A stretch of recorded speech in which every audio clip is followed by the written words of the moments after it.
Recording in progress. So first, I want to thank everybody for attending this session on breaking down the barriers to student success in problem courses. My name is Josh Gall. I'll explain a little bit more about myself in a second. But to get us started, I'm going to go through this spiel. Is usually what Adam does when he's here. But he's not here, so I'll try my best to do it. Just a little bit about EDGE. EDGE is a nonprofit member-based research and education network and technology partner. And we were formed by the New Jersey President's Council for Higher Education back in 2000, I believe. We serve higher education, research, K through 12, state and local governments, libraries, healthcare, nonprofit, and many other public entities in the state of New Jersey and beyond. If you hear squeaking behind me, it's because there's a puppy on the floor behind me. So I hope I'm drowning it out. What we do at EDGE, EdgeNet has our purpose-built optical fiber network across the state of New Jersey and beyond. EDGE Discovery provides technology-based research and discovery framework. EDGE Market is our strategic and informed consortium procurement to help you with your purchasing needs. We have EDGE events, networking, and community building like this. And finally, we provide some thought leadership and solution development with digital transformation support services, cybersecurity, privacy, and compliance expertise, cloud strategy, and digital learning and collaboration, which is my area in EDGE Learn. So a quick look at the agenda of what we're going to go over today. Just introduce myself and a little bit of background. We're going to talk about teaching online. In general, I have a quick little 4-minute video that I'm going to show, which I don't usually do, but I'll do it this time. We're going to talk about rubrics, what barrier courses are, and how we define them. The process of implementing an evaluation cycle to try to help against those barrier courses. We'll talk about EDGE Learn services and what they do and what we do to help with these areas. And then we'll summarize and do a quick Q&A at the end. So quick introduction, that's me. You already see me, but that's me too. But like I said, my name is Joshua Gall. I'm the AVP and Chief Digital Learning Officer here at EDGE. My background is in adult education and communications technology and communications media. It's my academic background. And like I said, I'm the AVP and Chief Digital Learning Officer, and I lead the EDGE Learn team, which focuses on digital learning and collaboration. And we'll go over some of that later in a later slide about what EDGE Learn does. Before I came to EDGE back in July, the first July of the pandemic in 2020, time has gotten away from me at this point. I spent 15 years at SUNY Empire State College, which actually kind of factors into this conversation a little bit later on in the presentation, where I was within the SUNY system, and I worked specifically in emerging technologies and instructional design in those areas. And I am currently a doctoral student at Wilmington University in organizational learning, leadership, and innovation. So that's me. So let's continue on with the stuff you actually came here for. To start, this is a quick video from EDUCAUSE that I want to play, actually back from 2013. So I'll explain a little bit after. Let me know if you can hear it, okay? Good.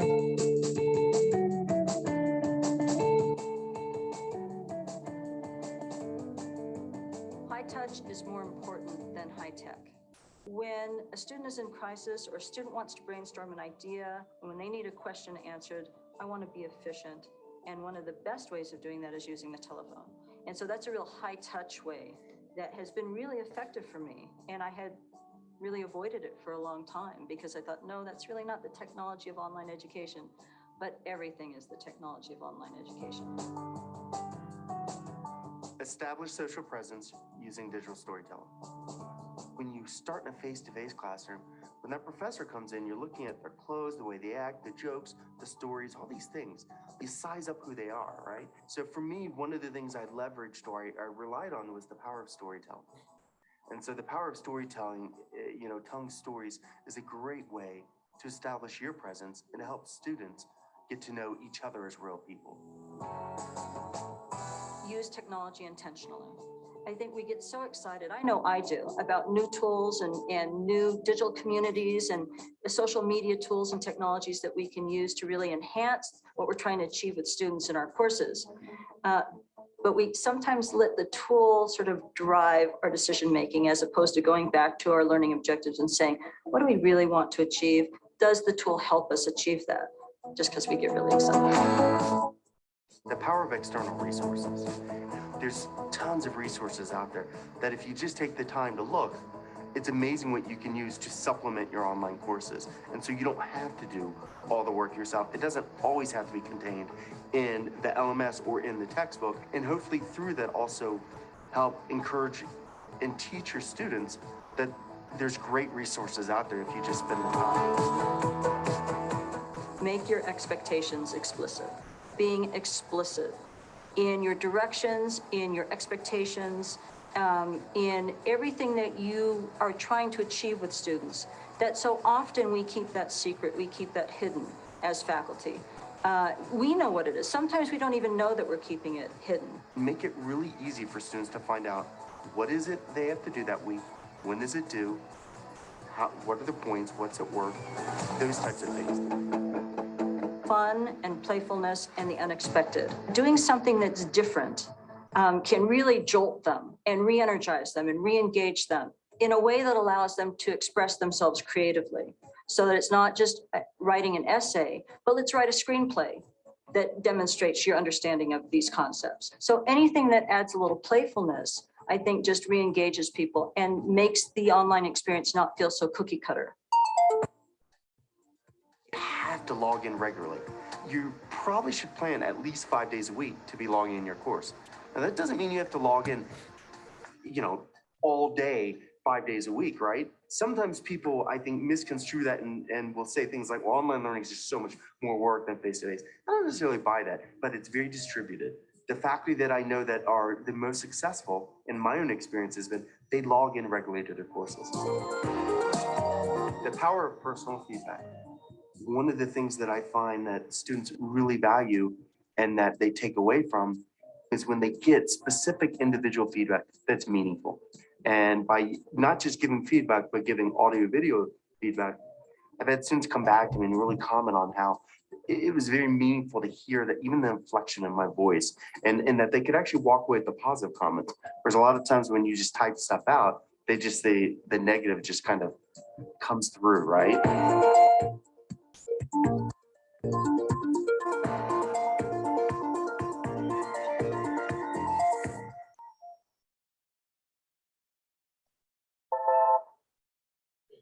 So I wanted to play that video for a couple of reasons. Number one, that, like I said, that video is from 2013. That's 9 years ago now.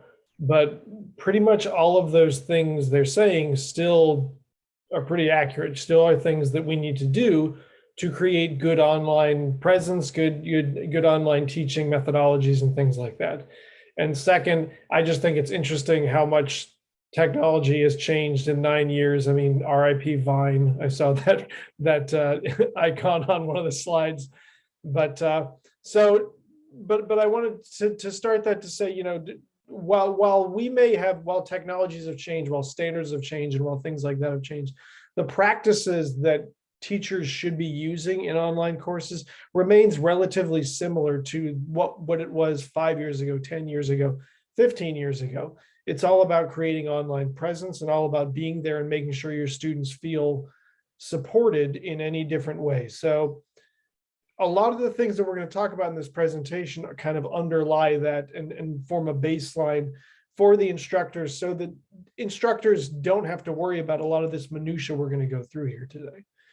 Before I move on, I just want to say that Erin Brink is in here too. She's going to be watching the Q&A area. She might be some of your, you might know, some of you might know her. So I'll let Erin, if you want to just quick introduce yourself.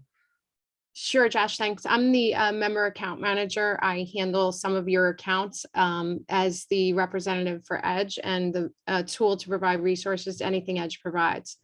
So good to be here, and I will watch the chat. There was somebody that wanted to see the dog, but we could leave that to the end. Well, I'll make sure you see her at the end.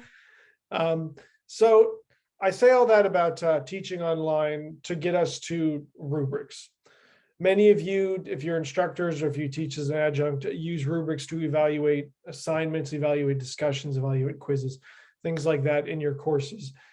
And a lot of you are probably familiar with kind of the course development rubrics that began back in the 2000s and early 2010s, that have kind of been put into more standard use nowadays. I want to go over a few of them to look at differences and similarities between them, and kind of discuss their history and how they kind of affect the larger framework of courses and online instruction. So the first of these, many of you probably use, is quality matters, and that each of these will get their slides. So the second is the online course quality review rubric. And the third, which I know is probably not as much use here in the Eastern United States, but the CVC OEI, which is the California Virtual Campus Online Education Initiative. So I'll go into some of these, the details between these. So quality matters. Quality matters began with a small group of colleagues in the Maryland Online Incorporated, MOL consortium, who are trying to solve, a problem among institutions. How do we measure and guarantee the quality of course? Because remember, when online instruction started in like the mid 90s, there was no rubric. Nobody really knew what exactly it was. Just kind of like when we hit the pandemic and HighFlex was introduced. We didn't really have a rubric for that. We kind of just built pedagogy on the fly. So, quality matters, began in 2003. That Maryland Online outlined how the Quality Matters program could create a scalable process for course quality assurance, and applied for the improvement of post-secondary education, the FIPSE grant from the U.S. Department of Education.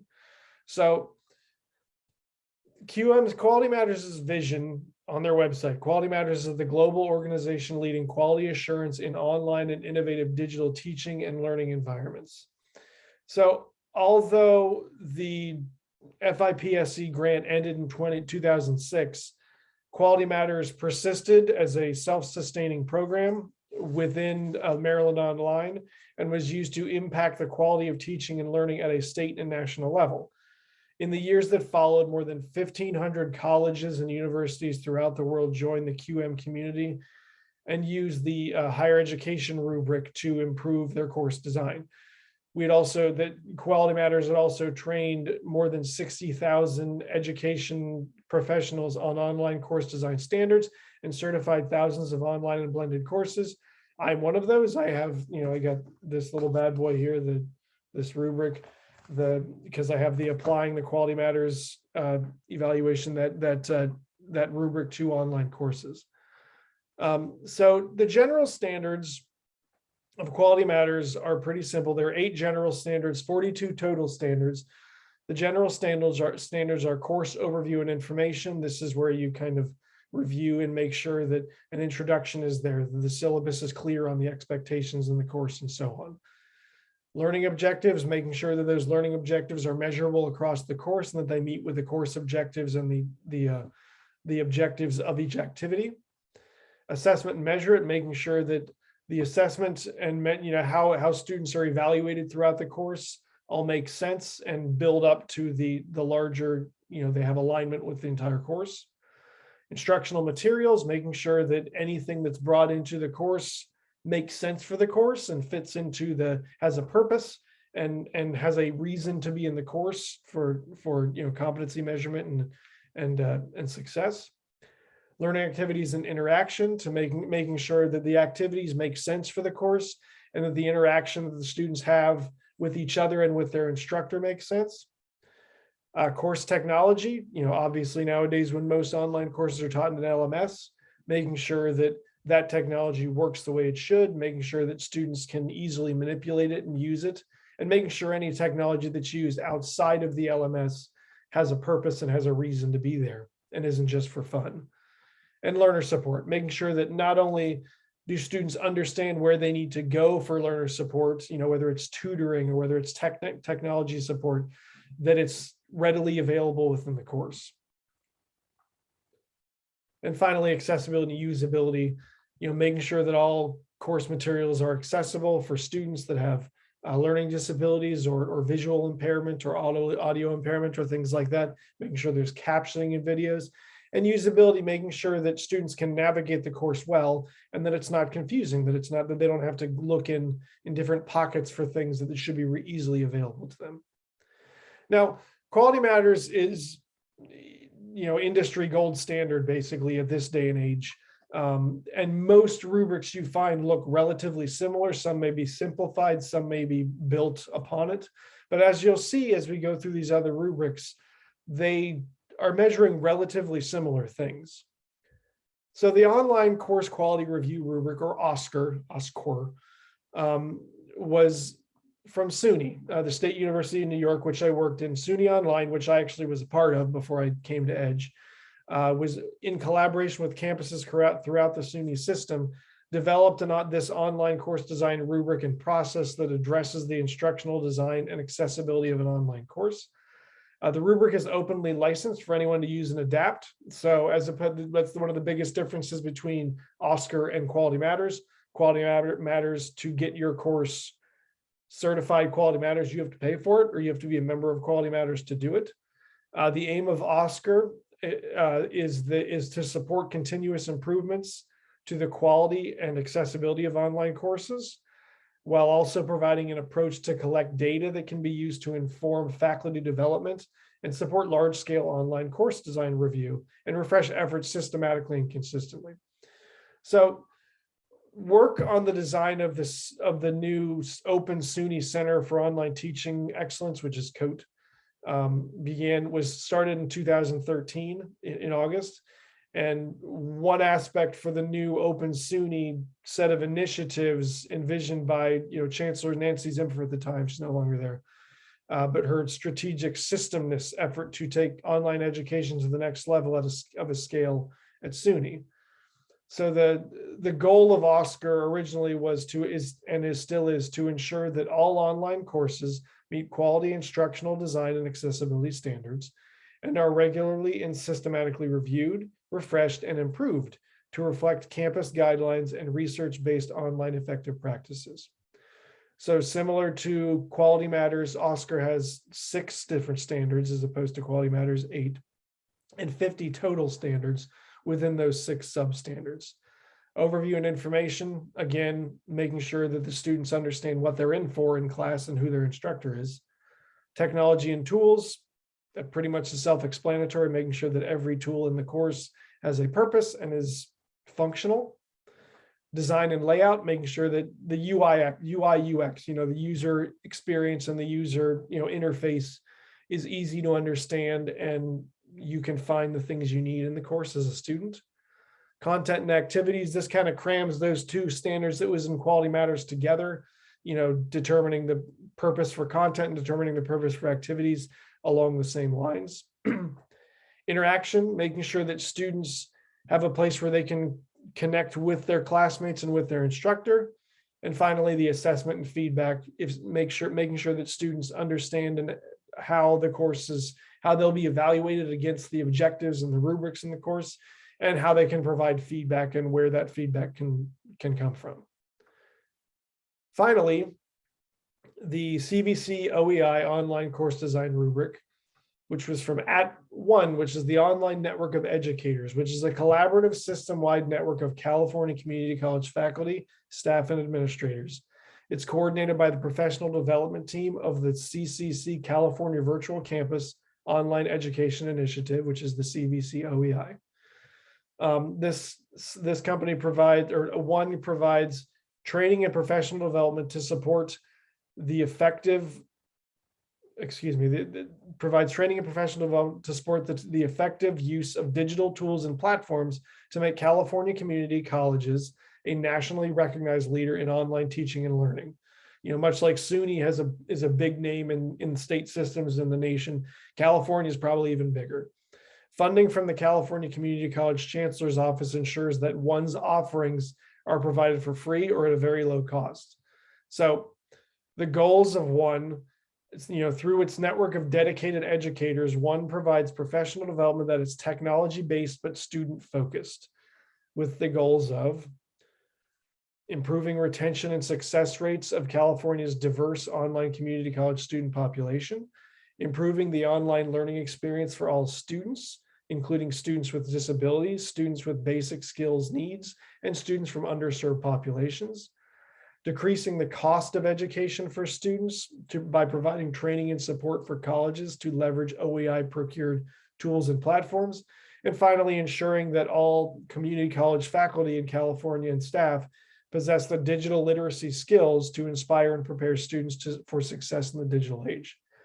So the CVC OEI has 4 sections: content presentation, how anything that's taught, that any content that's in the course is provided to students and what it is, what the interaction is, which covers, activities, discussions, any of those types of things found in an online course, how students are evaluated and assessed in the course, how they understand it. And finally, the big one, accessibility, making sure that all these students, any student can access the course and use the course and isn't hindered. These are 3 major rubrics that are used across the nation, but this is, you're not required to use one of these rubrics. I know many of you, I saw some names that are here. I know some of you use Quality Matters or another rubric. One other thing you could do is many schools will design their own custom rubric. As long as you're following some sort of a set of standards that are similar to these, because these are industry standards, and you have an eye on what makes a good quality course online, you can have your own custom rubric, and I'll kind of talk about that a little bit more later. So barrier courses. The title of this presentation talked about problem courses, but I'm going to use the term barrier courses because it's one with our work with Thomas Edison, which I'll get to. We refer to these as barrier courses. When I talk about barrier courses, I'm talking about those courses online that you see that have the most withdrawals or the most failures or the most incompletes. Those courses that students don't seem to complete successfully as often as other courses. So there are 2 different ways you can look at barrier courses when we're talking about this. The first is individual barriers. What are the things that students have problems with in the courses? Let's get it down to the granular level. First of which, if students lack a technology experience, they're not used to working in an LMS, they're not used to working with tools that you're using in your courses, and they never got the training to do it. If they've taken an online course in the past from your institution or other institutions and they didn't have a good experience. If they're not motivated, sometimes we've seen that students who aren't given more things that make them more motivated in the courses, that they just won't succeed as well. If you don't want to succeed, then you're not going to succeed more often. Personal cognitions, some people just don't latch on to the type of instruction they're getting in some courses. Difficult content, English 101 isn't exactly the same as Physics 400, a course in the 400 level for physics. Obviously, there are some courses that are just harder to take online. Inadequate support. If students feel like they're on an island or they're isolated while they're taking an online course and they don't know where to go for support, or the support they're asking for is just not there, it's going to make them more likely to quit. And finally, a lack of a learning community. Well, not finally, I have one more. A lack of a learning community. If students are in their courses and they aren't connecting with their classmates, or they feel, like I said, isolated from their other class, from their instructor, they feel like they're not going to get through this. They don't have other people along their journey with them. It makes them less likely to engage in your courses. And finally, sometimes courses can be just boring, and we have to find ways to spruce up those courses to help students out. Second, we look at system barriers. These are things that the college, your institution, your academic discipline, your online college can do, have to keep an eye on, that tend to create more and more barrier courses. Poor preparation. Not a lot of us saw a pandemic coming. So a lot of schools weren't prepared to have all their instructors trained up on how to teach online and best practices and things like that. But if you're assuming that your faculty members aren't going to have to teach online and they get thrown into it, that poor preparation is going to create a negative experience for your students. A lack of commitment. As much as the pandemic and, all the last 3 years has kind of, in a way, helped online education gain more traction, if your administration, if your academic leadership is still not committed to providing quality online instruction, no students are going to recognize it. These are students who are going to file lawsuits against you when they get forced to take online courses because they didn't sign up for this. And there's no investment from the higher ups to make sure that the online courses are just as good as the in-person courses. Inconsistency. I always tell this story that when I was at SUNY, we had an argument once with an instructor about, well, all of our courses in the LMS should follow a template. The syllabus should be in the same place in every course, and and there should be the similar module structure in every course. And his response was, well, that's going to make all the courses look the same. What if we just decided all textbooks were the same? And I said, all textbooks are the same. They all have an index. They all have a table of contents. They all have they're all built into chapters, but a lack of consistency. If a student is going from one online course and then goes into another and it looks completely different, it's jarring. It's cognitive dissonance for students. Digital non-fluency. If your instructors, if your faculty, if your administration is not digitally fluent, it's difficult for you to expect your students to be digitally fluent. And I know that a lot of the times the experiences I've had with faculty, they don't want to ask for help when they're in front of students in the classroom. So we have to take more time to train everybody and make sure they're comfortable with the technology and the way to teach in that, so that students are confident in their instructors. It's as simple as out of date. If you're using content, so they're, I had a class in my doctoral program where they were using, articles from early 2000s, and we were like, well, things have changed in organizational management and structure, especially in online learning since then. Can we update these readings? If you have out of date content and out of date, resources, students are going to notice. And the lack of upkeep. Something as simple as checking links to make sure they're not broken, checking dates to make sure they're there, checking to make sure you don't have previous term information, in the syllabus or in the courses that are still there. Students are going to recognize that, and they're going to say, well, nobody cares about how these courses look, so why should I care? So one of the ways when we're talking about upkeep is implementing an evaluation cycle, so that you're looking at every piece of your courses, every piece of your curriculum, to make sure that you're applying whatever rubric or whatever standards you want to apply at your institution, and making sure all those courses stay up to speed. So the first thing we need to do when we're implementing an evaluation cycle is gathering data, and what are the trends? Which courses have the most enrollment in them? Which courses, when you're offering them in the, usually the spring and the fall, January and September are the two biggest terms. In those terms, which courses have the most students? And if they have the most students, how often should those be revised? How often should you make sure they're in the evaluation and the revision cycle? Because if more students are taking those courses, those 100 level courses, those courses that are required for every single major or every single minor, making sure they're up to date and up to speed and high quality first, depending on your academic mission and your institutional vision, those might be the ones you want to take care of first. Those want to be the ones you want to put on a more frequent evaluation cycle. Pass-fail rates. What classes are students failing at the most? These are those barrier courses. What classes are you seeing more withdrawals in? Which could point to, this course hasn't been updated for a while. This course, needs to be looked at because it might not have objectives that match with the activities that are in the course. The students might not understand what's expected of them in the course.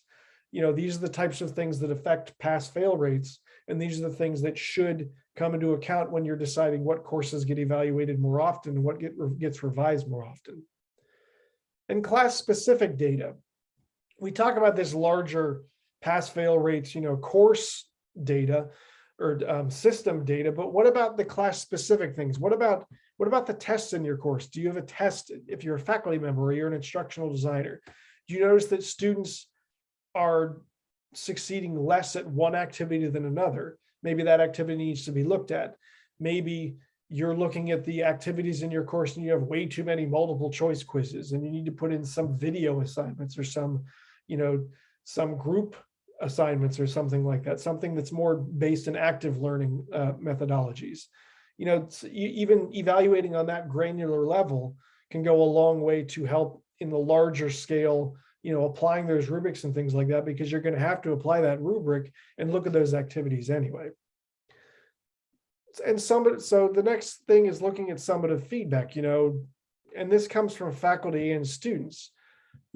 Between offerings of the course, take stock of the online course as a whole and reflect on questions like, does the course learning environment welcome and include all students?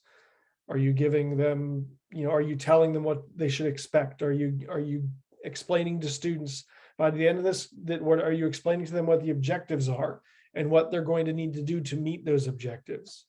Are opportunities for self-reflection and discussion provided?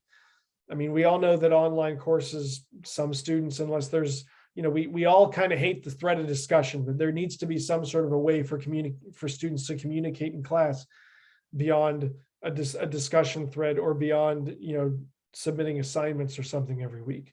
So finding ways for students to do some critical thinking and self-reflecting in ways that are connecting with their classmates. Do activities provide opportunities for realistic, relevant, and meaningful application of knowledge? Gone are the days of that multiple choice quiz being that impactful. Students need to be able to think. I mean, if you're teaching an in-person class, you tend to have discussions in class, right? So why wouldn't you want to create a place where students are critically thinking in an online course to allow them to succeed and allow them to apply the things you're expecting them to learn in the class? Are students achieving the goals of the course? This goes back to the class-specific data, the pass-fail rates. Are you seeing success from students on a regular basis? And is the workload reasonable for both students and the instructor? As an instructional designer, there are so many times where I see one course where students do like a discussion every week for 15 weeks. They write 3 papers and that's it. And then I see courses where like they take a quiz every week, they do discussion every week, and they write a paper every week for 15 weeks. What level of work do you need to put in to make sure a student is demonstrating success? And what steps will you take to make sure that students avoid burnout? Because it's going to happen more often than not if you're making them do that much work in a course, especially if it's like an undergraduate course, a 100 level course, unless you're explicit about what the expectations are up front and you have seen success with the way you're delivering those activities and that content. Project management, and this is kind of the big thing. This is the larger framework of what needs to be done when implementing an evaluation cycle. Who are the stakeholders that need to be brought in? What faculty members need to be brought in? What staff members need to be brought in? What administrative folks need to be brought in? What students can you reach out to figure out, what are the things you expect to see most from a quality online course? How can we implement it? Look at those rubrics. If you're designing your own, or if you're using Quality Matters or Oscar or something, look at those rubrics. Show those rubrics to your students. Show those rubrics to anybody who could possibly be working on your courses. Make sure they're all on board with the same standards that you're expecting. What are you doing? What are you expecting, not just from your students, but what are you expecting from your faculty? What are you expecting from your instructional designers?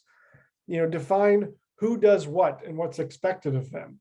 Involve the instructional designers, involve the librarians, involve IT, because every time that you as a faculty member you find a tool that you want to use that does the exact thing you want for your course, and IT doesn't know about it, you're creating an issue, and that in terms of support, in terms of technology help desk, that, as a faculty member, you've helped create a little bit.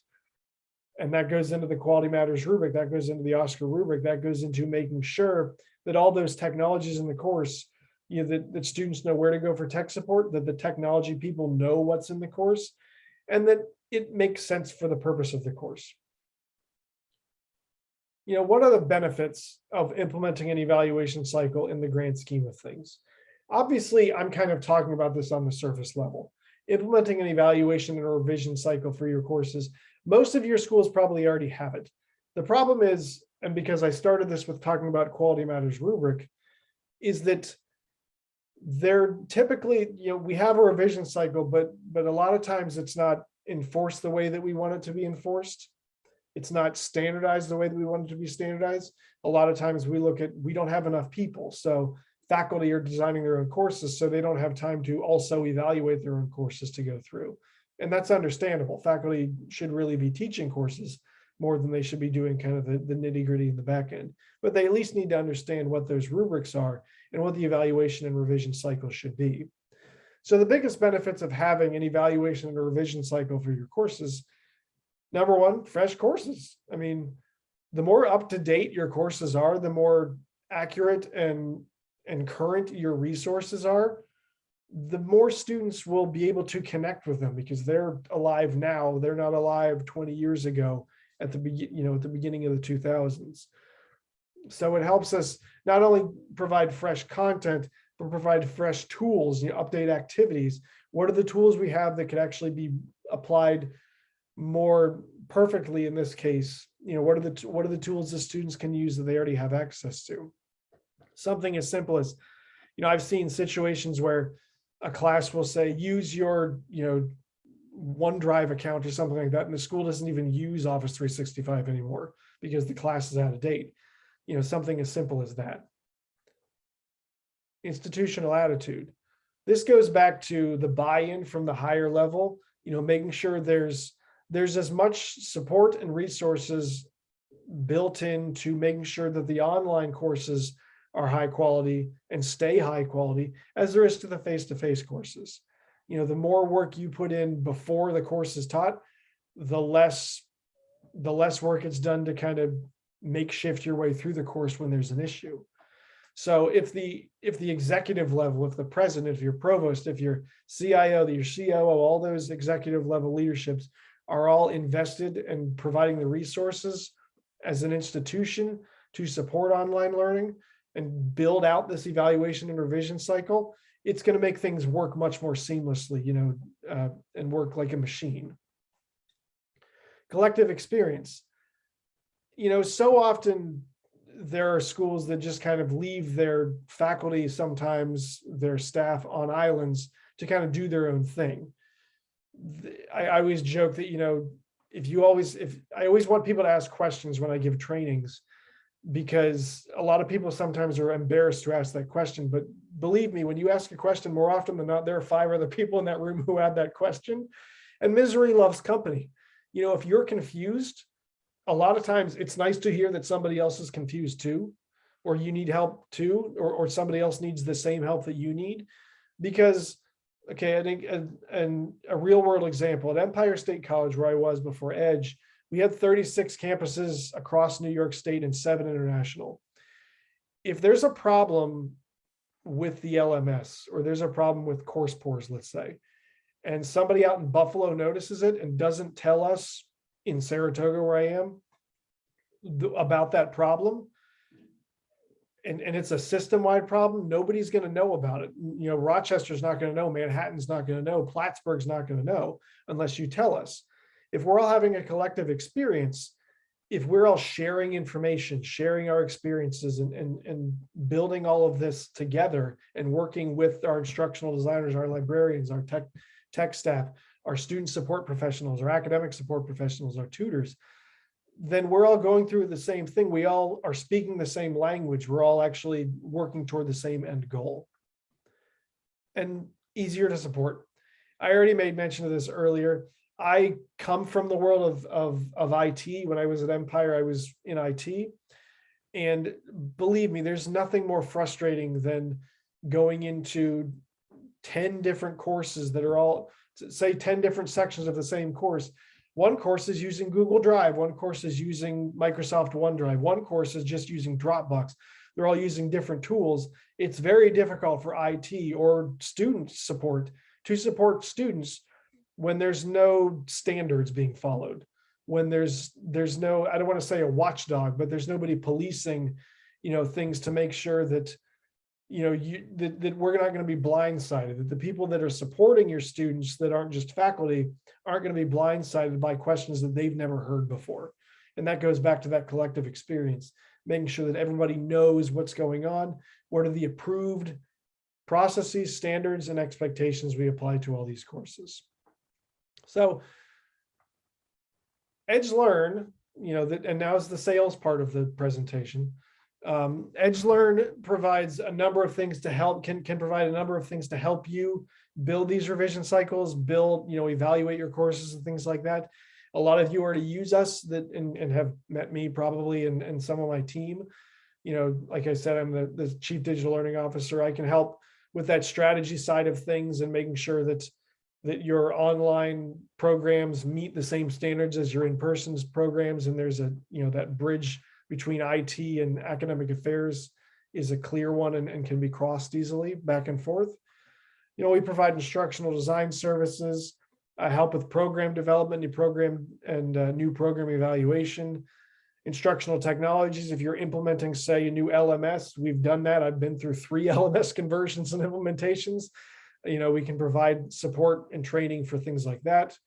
Faculty student development, building training programs and curriculum to help train students or faculty on teaching online or different subsets of online teaching, like how to use HiFlex or how to use this or that.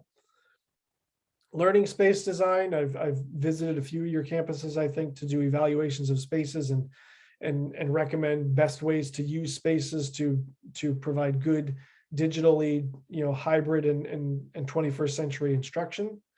And finally, what this entire presentation has been about: course assessment and evaluation. Like I said, I have the APPQMR certification.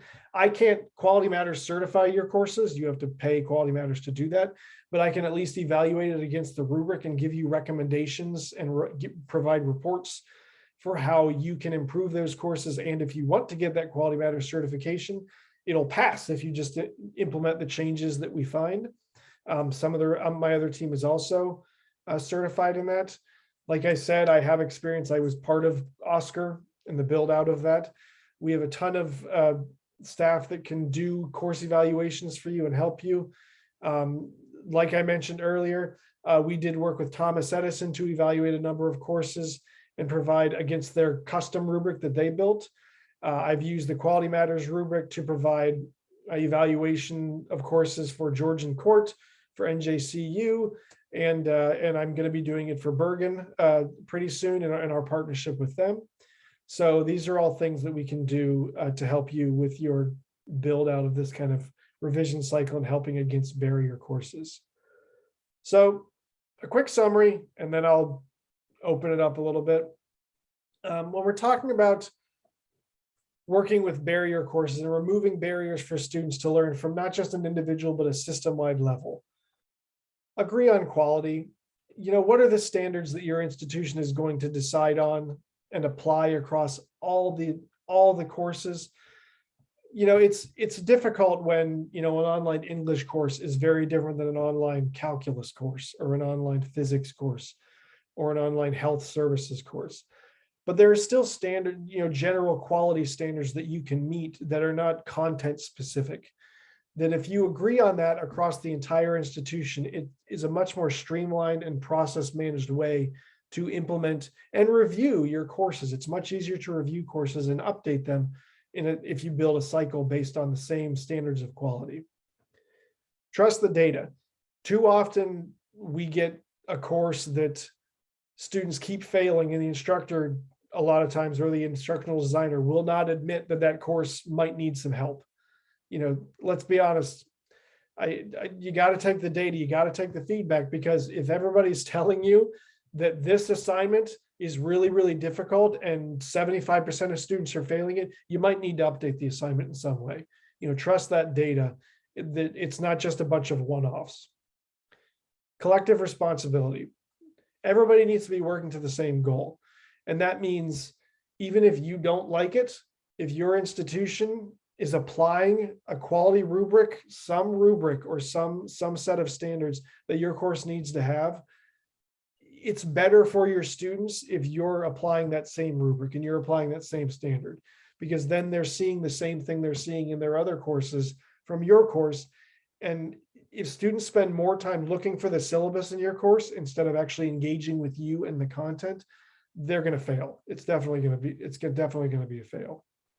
And finally, there's revision cycles, making sure that you pay attention to how often your courses get updated, what rubrics they need to be applied to, and how you're going to do it.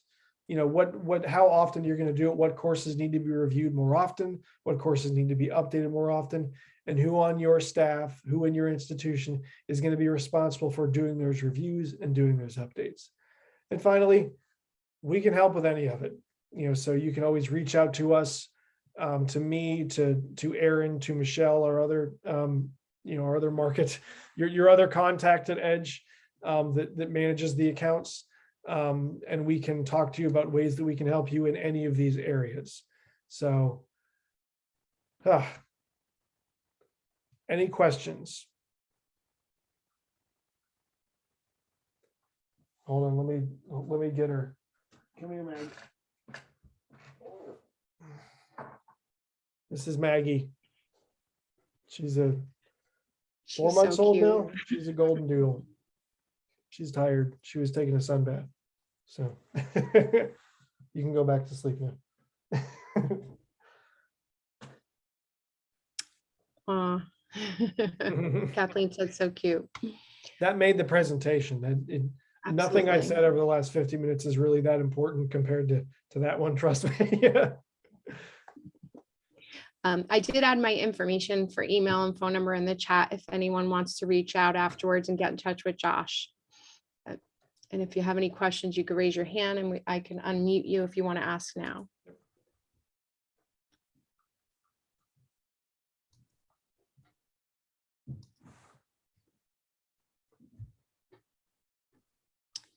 Thanks, Stephen.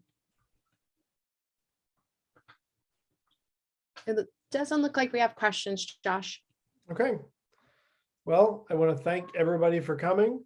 I wish you all a good rest of the day, rest of the week. And like Aaron said, if you have any questions after this is over, or you have something that you want to talk to us about, feel free to reach out anytime. And I hope to talk to you all soon. I see some of you I already do talk to you on a regular basis. So I look forward to speaking with all of you again soon. Thanks a lot. Thank you, everyone.